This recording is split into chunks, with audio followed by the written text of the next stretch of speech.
Hi, I'm Clay Birkland, host of the Local Podcast. On this second installation of the Fraudcast, I'm again visiting with Dylan Clarkson about fraud and your accounts, what we're seeing, how to prevent it, and what to do if you've been a victim. If you haven't subscribed to the Local Podcast, it airs right here on KBHB this Saturday at 11:05. That's the Local Podcast, Saturday on the Big 81. Welcome to the Local Podcast. I'm your host, Clay Birkland. My guest again today is President and CEO of Pioneer Bank and Trust, Dylan Clarkson. Dylan, welcome to the Local Podcast again. Well, thank you for having me back again, Clay. I always enjoy being here and having the discussions that we have. And like you said, this installation of the Fraudcast, I think we said this back in December when we did our first one. We would love to run out of material, but we haven't. When it comes to the topic of fraud, yes, we could go on and on and on, and we're probably going to go on and on a little in our conversation here. So, with the goal of raising awareness and keeping fraud on everyone's radar. So as I walked in here today, you asked if I'd read my protective alert we get from the South Dakota Bankers Association, and I had not. So, I mean, this is hot off the press today. What new and unusual method have we found to get into people's accounts this time? Sure. Well, let me just give a little bit of background here. The South Dakota Bankers Association is the network of all of the South Dakota banks, and given so much fraud that's been going on across the state, across the country, we issue protective alerts on behalf of all of the banks in South Dakota. So there's a giant priority email blast that hits every bank in South Dakota, explaining to them that whatever the case and scenario of fraud is, anything from a armed robbery to an ITM robbing to whatever case it may be. And as Clay said, just less than an hour before walking in here, we were issued another South Dakota Bankers Association protective alert. And since it is so timely, and I promise you I didn't plan it, let me just read to you verbatim what the alert is, because it is yet one of the newer scams we're seeing. The following protective alert was submitted to the South Dakota Bankers Association by XYZ Bank in Watertown, South Dakota on Tuesday, April 29th, 2025. In the last 2 weeks, XYZ Bank has seen 3 customers almost fall victim to a Bitcoin scam.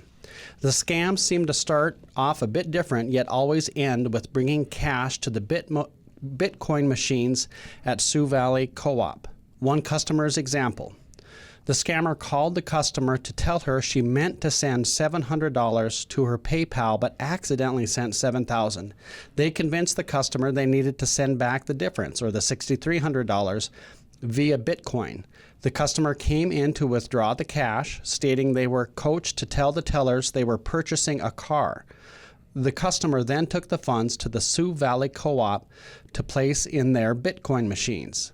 The cashiers at the gas station stopped her and said she is at least the 4th victim they've stopped this week. The second customer told the teller she was using her $13,000 to withdraw for some home renovations. An XYZ Bank employee called Sioux Valley Co-op to see if they could provide any additional information. They couldn't recall if anyone has shared how the scam was introduced to the victims, but did share they've seen someone come in with over $50,000. Wow. So another version of a Bitcoin scam. Instead of wiring the money to purchase Bitcoin. So one of the things this illustrates for us as we see day to day is there are several links in the chain that let these events happen. The perpetrators that are 2 or 3 links up the chain from us, they know how to make it happen. So in this instance, they coach the customer even what to say, because they know that when they walk into the bank, they're going to have someone ask a question like, they know it's out of pattern for you to withdraw $7,000 in cash. Your teller that you use every time you go in the bank, they say, gee, Dylan, this isn't what you normally do. Well, you've been coached now to say, I'm going to do this instead. I'm buying a car, to justify it. So they're getting smarter and smarter, adding one more layer every time to make these occurrences more available to them so that they eventually end up with the money in the end. What's next? Well, just, what's next? I don't know. I think that there is certainly going to be an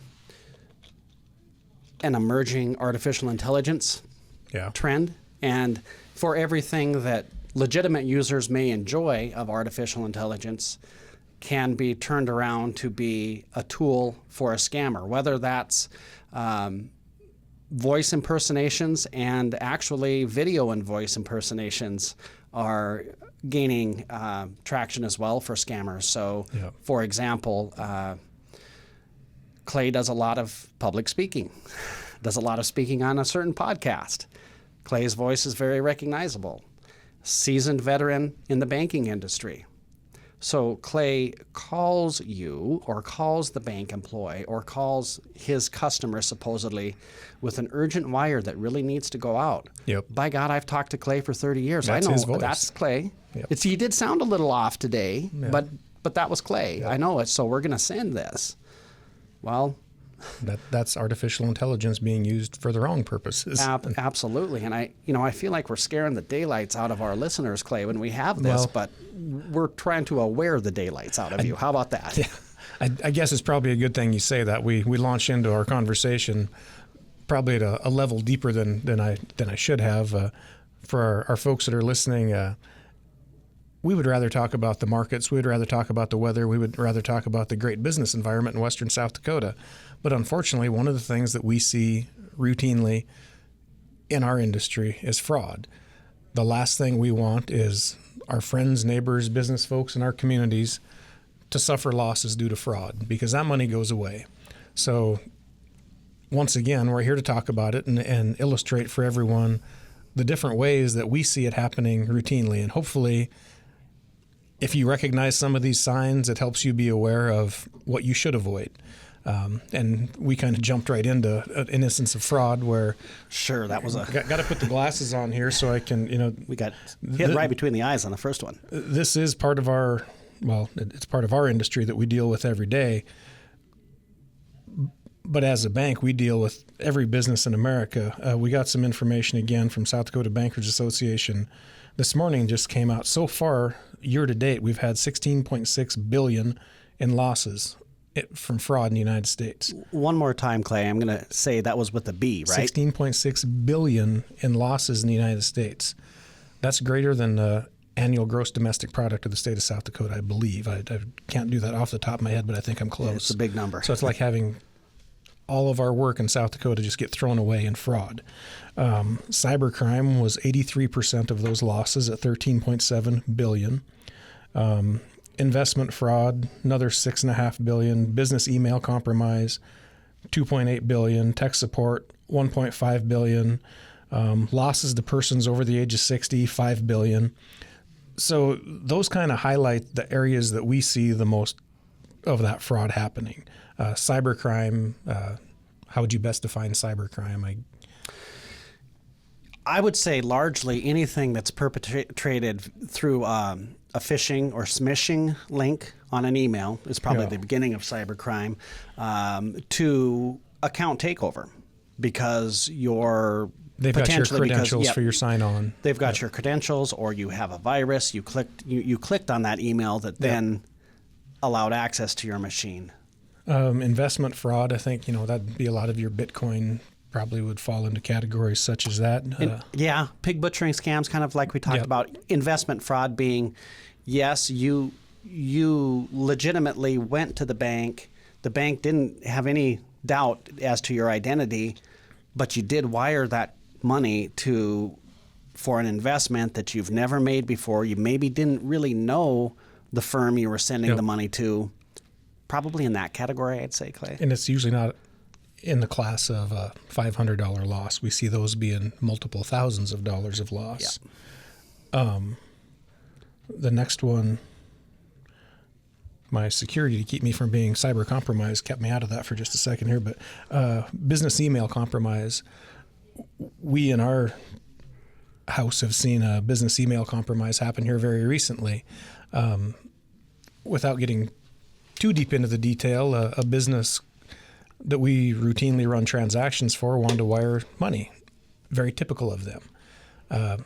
They sent us an email invoice from a vendor that they use frequently. Someone in between caught that email and they redirected those wiring instructions to another place. So we followed our customers' instructions that were provided to them. Unbeknownst to them, their email had been compromised and those wiring instructions did not go to their vendor. They went to cybercrime and the money went out of country. Again, just one more way we see that leave.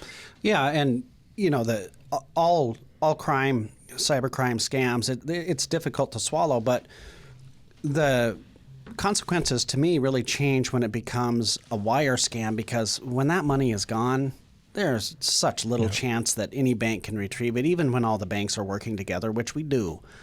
You're not going to see that, most likely. The over the age of 60 losses, right there, $5 billion.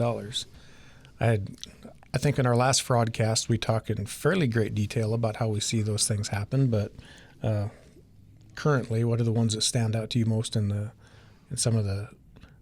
It's the grandparent help scheme. We see that still quite a little. That just hasn't gone out of fashion. So sure, the grandson is in jail in Canada. They've supposedly called grandma and grandpa, or again, go back to the AI voice impersonation.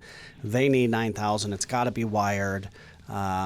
Grandma and grandpa are rattled, as we all would be if it was our child or grandchild. And they want to get him or her out of jail, so they rush to the bank to send the money, and hopefully the bank talks them out of it, or at least talks them into calling the grandchild to see if they're okay. That's a really good approach to mitigate that risk, because the grandchild will probably answer the phone, or the parents of the grandchild will, and say, "No, I just spoke to Kane this morning, and we're all good." Yeah. But it's tugs. I mean, the key of those scams, I hate to say key, success to those scams is tugging at the heartstrings. It's emotion, or certainly part of it. And this is somewhat of an aside, but also gets to the point of, in a conversation this morning, you shared with me that there's a very common word used in the scam emails, that word being kindly. Very, very, and I think it's just a difference in regional dialects, perhaps. But yes, I remember my dad saying in person at restaurants or other businesses, "Thank you kindly." Well, he wasn't a scammer, but in so many email scams, yes, if there's even one use of kindly or an overuse of kindly, it is 99.9% sure that is a scam. It's not a nice person. They're just having trouble with a regional dialect difference. So now that we've exposed that, they'll take that out of their conversation. But at this point in time, if you haven't seen an email with kindly in it, look at it twice. Right. And go ahead, Clay. I was thinking about how this is translating in across the desk banking services, not just at Pioneer Bank and Trust, but as I mentioned earlier, all of the banks are sharing information to try to get each other up to speed on the latest scam, so we can protect all of our customers. And I think that the public customers at any bank have got to be expecting some more screening from that frontline staff. It isn't to be intrusive. You want to withdraw $10,000? Goodness, we're bankers. It's your money. You can do that. Might you get grilled a little bit more by that frontline staff on that? May a different bank employee call you back to verify that wire you're sending? All of those things and more. Might you get a hold on some checks that you're depositing that you've never done business with the firm before? All of that could be out there. And I think every bank in South Dakota and the country is saying, well, we provide excellent customer service. Well, I think it's evolving, and I think this is about to be that. Unfortunately, part of excellent customer service today is helping you avoid fraud loss. I hope in our initial conversation here, we don't want to run around saying the sky is falling and scaring people badly, but we hope we get your attention and say, you got to be aware.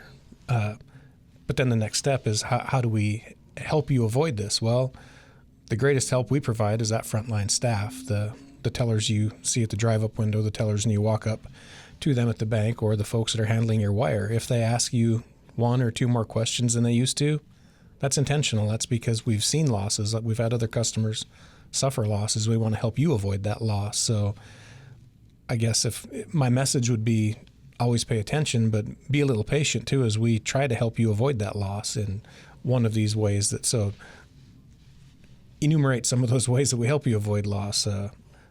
Callbacks on wires. You'll see that, or you'll hear that fairly frequently anymore. Folks looking at their checking account to make sure that what has gone through is actually checks they've written. Debit card activity that's on your account. If my folks had one come through their Verizon account that was they'd authorized something by voice. Luckily, my mom caught it. It took about 35 days for it to get cleaned up, but had she not been looking at their Verizon statement, she wouldn't have seen that there was $1,200 came through their Verizon that was not theirs. You just have to pay attention. You have to open every piece of mail you get. What am I missing? Well, there'll be likely to be, depending on what kind of transaction you're initiating for online, additional multi-factor authentication. Using your virtual wallet on your phone where your debit card is a whole lot more secure than laying it on the table to go back and forth. If you can, if the restaurant officers tap to pay, that type.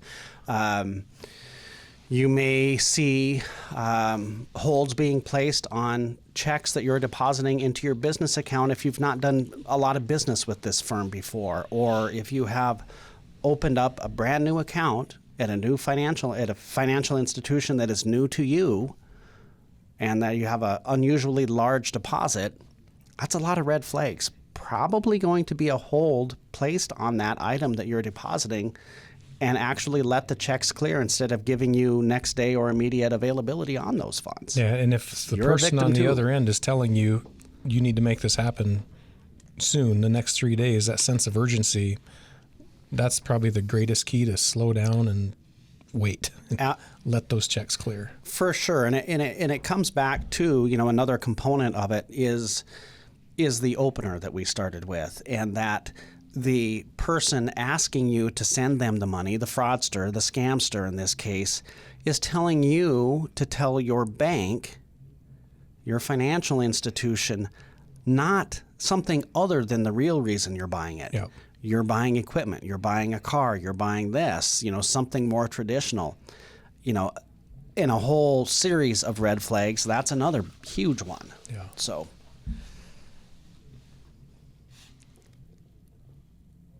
again, I feel like we've jumped out and tried to scare people, and that's never the intent. I just want everyone to be aware. In your travels, working with other banks, you've got a short list of things you talk to us about as a staff fairly routinely. So for the good of the audience, what are 5 ways to avoid fraud, 3 ways to avoid fraud? What stands out to you the most? To avoid it, if you are not expecting this money, this good fortune that fell out of the sky, that just happened to come your way, it's probably a scam. If a transaction happened and you see that transaction in your account for a smaller amount, was sent in error, so on and so forth, again, you didn't know the sender of the money, probably a scam, and you're being asked to send a whole lot more money back. A firm that you haven't done business with, you're looking on their supposed website at this vehicle or piece of equipment that you're buying. You've never done business with them before. Call that local chamber of commerce. See if they exist. Call another bank in that area. And then, of course, romance scams are probably the saddest. Yep. You're hoping that this person really exists, Victims but you of haven't. emotion. Yes, yep. You haven't met them yet. Don't really know if they exist, but boy, they need a lot of money. That's a scam. And then, number 1, I'm probably way past 5, aren't I, Clay? No, you. But email phishing scams, as far as cyber goes. You clicked on a link in an email or an attachment in an email, kind of comes back to money that you haven't expected. Yeah. If you don't know that sender, it's probably not your tax return or you're the XYZ, or you weren't expecting the email. pick up the phone and call them if it's impersonating your accountant or the bank, so on and so forth. The one I would add that you haven't touched on are the text scams, where you randomly get a text from a number that you don't recognize, but it says, well, I'll meet you at the bar at 4. It can be something as bland as that, and you say, I think you have the wrong number. They'll respond, oh, my bad. Who is this? Well, this is Dylan. And they start a conversation, and 2 days later, through this text string of the person you've never met, they're wanting to help you with this investment they found. We've seen that one handful of times now, where it starts with an accidental conversation that was purely intentional. And you are at the infant stages of a pig butchering scam. You did receive that text intentionally, and now you're building some commonality with that sender. Oh, gosh, they know my cousin Jenny. Oh, we really do have a connection here. Oh, and gosh, I thought I was talking to Clay, who was making a trust investment with my firm that's really been doing well. There's the hook. And it goes on and on. Bit by bit by bit, they lower your resolve. The other emerging text scam that I see out there, and sometimes in the form of emails too, is a company employee, maybe in a leadership position or management position, emailing or texting another employee in the company, asking for something or asking for money or a click or a link. Hey, pay this bill quickly. Needs to be done today. Oh goodness! It's Clay. Clay is sending me these wire instructions. I can't question it because it's Clay, and he does my review. Yep. Again, every day there's a new one. We don't know what tomorrow is going to bring, but hopefully we've helped the listeners be aware of more of what we're currently seeing, and reminded them of ways, again, to protect themselves and their friends and their neighbors and their parents, because we're all victims of this fraud. And no matter where you bank or where you reside in our part of the world, we don't want you losing your money to people that don't deserve it. Absolutely. I mean, you've asked a lot of good questions in this podcast, in this episode, Clay, and I think as we're sitting here talking, definitely one common feature on all of them is urgency. Yep. Needs to happen now. I mean, he's just rotten in that jail cell. Yeah. If I don't send this, I'm going to get chewed out because I need to get this wire over there. My piece of equipment is going to be sold if I don't get it, and it's only got 70 hours on it. They'll take $30,000 for this $50,000 tractor, but they need $3,000 down today to hold it. Yep. Or I know it's legit, Clay. I already got $700 from them, but they made there. I did that once back in '97, but I got to get it to them right away. Yep. That sense of urgency is always a key. So as we wrap this up, I hope we've touched on most everything that we can. Anything else you can think of to keep people's money secure and safe from fraudsters? Slow down. Don't click on it. Call your banker. Call your trusted advisor. Call a family member. Call a friend. Slow down. If it doesn't seem right, it probably isn't. I truly hope we never have to do another podcast on fraud, Dylan. I fear we may. I hope we don't. I hope we can do one on interest rates or the market or trust services or something different in the future. Well, these are as much hopefully a community service message as they are anything. As far as I'm concerned, and it is because, Clay and I are in the middle of it, working at a bank every day and interacting with other bankers. So we're kind of at the epicenter of it. Yeah. We're hearing about all of it. So it is higher up on our radar. But if you haven't been frauded yet, and I hope that you haven't been, I sincerely hope that, just have it on your radar and stay that way. As always, thank you for your time. I appreciate your wisdom and insight and things you can offer us, that you have offered our industry and continue to do. Well, thank you for having me, and to all of the listeners, please listen to this one again. Thank you, Dylan.